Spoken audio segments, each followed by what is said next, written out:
నేను వ్యక్తిగతంగా ఈ జిల్లా మీద ప్రేమతో ఇన్ఛార్జ్ బాధ్యతలు తీసుకున్నా. కానీ కొందరు ఇబ్బంది పెట్టే ప్రయత్నం చేశారు. జిల్లాకు సంబంధం లేని వ్యక్తులను ఇన్వాల్వ్ చేస్తూ నా పని చేయనివ్వడం లేదు. కేబినెట్ విస్తరణ తర్వాత ఇన్ఛార్జ్ మంత్రుల మార్పు సమయంలో బాధ్యతల నుంచి తప్పించాలని ముఖ్యమంత్రిని కోరుతూ ఇవేవో సామాన్య వ్యక్తి మాటలు కావు, సాక్షాత్తు జిల్లా ఇన్ఛార్జిగా పనిచేసిన మంత్రి మాటలు. ఇంతకీ ఆ మంత్రి ఎవరు, అసలు అది ఏ జిల్లా? ఈ స్టోరీలో చూద్దాం.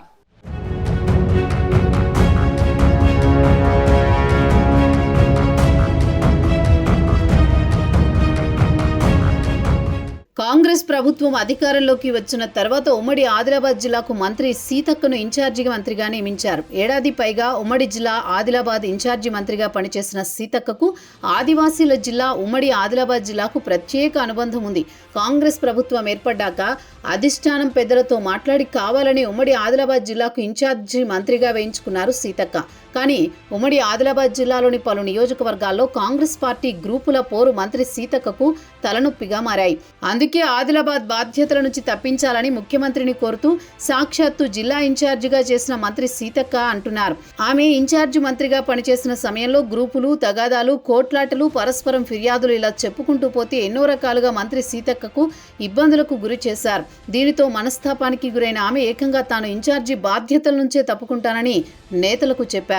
అంతేకాకుండా అన్నట్టుగానే ఇన్ఛార్జి బాధ్యతల నుంచి తప్పుకున్నారు. సీతక్క ఉమ్మడి ఆదిలాబాద్ జిల్లా పర్యటన అనగానే గ్రూపులు, నేతల పరస్పర ఫిర్యాదులు ఉంటాయి. ఒకానొక సమావేశంలో నేను జిల్లా అభివృద్ధి పనులు చూడాలా లేకపోతే మీ పంచాయతీలు తీర్చాలా అంటూ నేతల మీద ఆగ్రహం వ్యక్తం చేశారంటే అర్థం చేసుకోవచ్చు పరిస్థితి ఏ విధంగా ఉందో.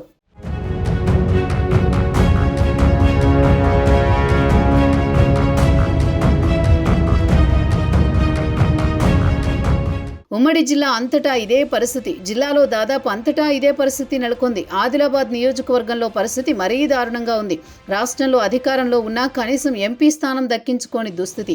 మీనాక్షి నటరాజన్ సమీక్షా సమావేశంలో ఒకరిపై ఒకరు ఫిర్యాదులు తీసుకున్నారు. ఎన్నికల్లో అభ్యర్థి ఓటమికి ఎవరూ పని చేయలేదని, కొందరు అసలు అభ్యర్థి ఎంపికనే తప్పు అని మరికొందరు ఇలా ఒకరిపై ఒకరు నిందలు వేసుకున్నారు. జిల్లాకు సంబంధం లేని నాయకుడు ఒకరు ఆదిలాబాద్ జిల్లాలో పార్టీని విభజిస్తున్నారని కొందరు నేతలు అధిష్టానానికి ఫిర్యాదు చేశారు. ఇక వేరే జిల్లా అతను పార్టీని అడ్డం పెట్టుకుని సొంత వ్యాపారాలు చేసుకుంటున్నాడని ఫిర్యాదుల పరంపర వెళ్ళింది.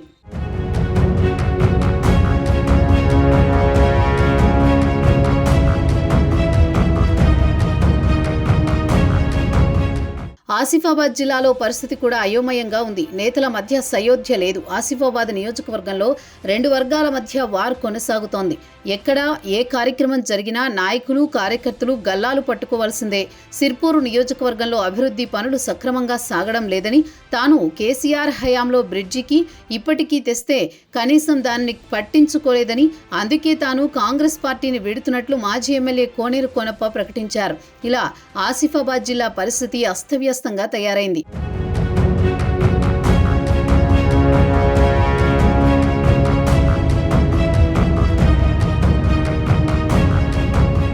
మంచిర్యాల జిల్లా నుంచి ఎంత చెప్పినా తక్కువే.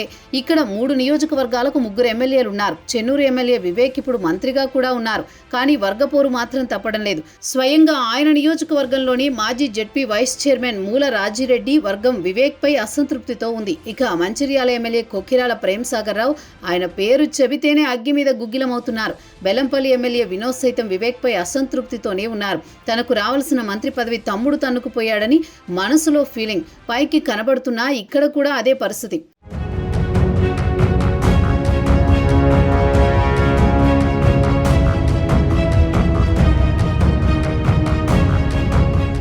చెప్పుకుంటూ పోతే ఉమ్మడి ఆదిలాబాద్ జిల్లాలో కాంగ్రెస్ పార్టీ పరిస్థితి అధ్వాన్నంగా ఉంది. నేతల మధ్య సయోధ్య లేక జిల్లాలో అభివృద్ధి కూడా కుంటుపడిపోతోంది. మరి ఇప్పుడు కొత్తగా జిల్లా ఇన్ఛార్జి మంత్రిగా బాధ్యతలు స్వీకరించిన జూపల్లి కృష్ణారావు ఏం చేస్తారనేదే సర్వత్రా ఆసక్తి నెలకొంది. ఆయన సీనియర్ మంత్రి కావడంతో జిల్లాకు మేలు జరిగే అవకాశం ఉందని అందరూ అనుకుంటున్నా ఈ గొడవలు, కోట్లాటల తలనొప్పులు ఆయన్ను ఏ మేరకు తట్టుకుంటారనేదే ఆసక్తికరంగా మారింది.